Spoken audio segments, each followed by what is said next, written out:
back to Spring Homestead. I'm Nikki, and here's your question of the week. So with spring just around the corner, what is the best incubator for beginners? So believe it or not, this is really a pretty complicated question. The first thing you got to decide is how many eggs do you want to hatch at a time, what species you're working with, and kind of let that be your guide.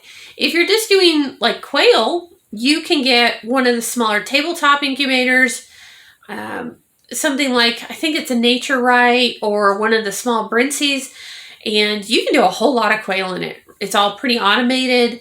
They've got turners. It's pretty easy peasy once you've got it dialed in as far as your heat and humidity go. If you're doing a large clutch, like when I started out, I would do like 42 eggs at a time.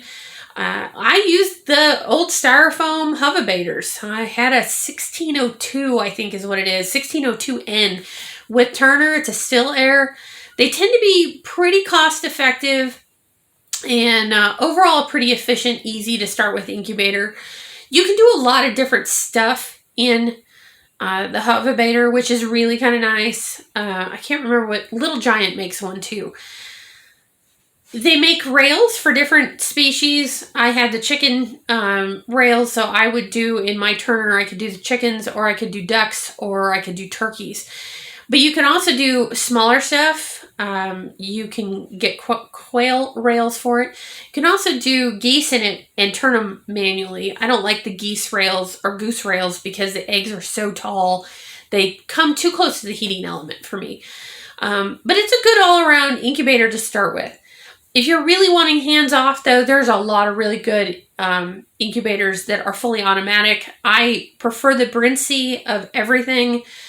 I have the cabinet incubator at this point in my life, but a friend of mine has a little mini advanced, I think is what it's called, that does like 7 or 8 eggs. She can do a whole bunch of quail in it. It's pretty much all automated. You just put the water in and it does its thing. So it depends on how hands-on you want to be and how many eggs and what kind of species you're working on. Stay away from any of the Chinese models. I hate to say that, but I bought some really cute, super cheap Chinese model off of Amazon, and I've had really pretty mixed results with it. So do yourself a favor, stick with a really good quality one, even if that means a little bit higher price. You'll be happier with it. It'll be a little easier to work with, and it'll make your incubating go a little bit better. So that's my answer for this week's question. We will see you next time. Happy homesteading.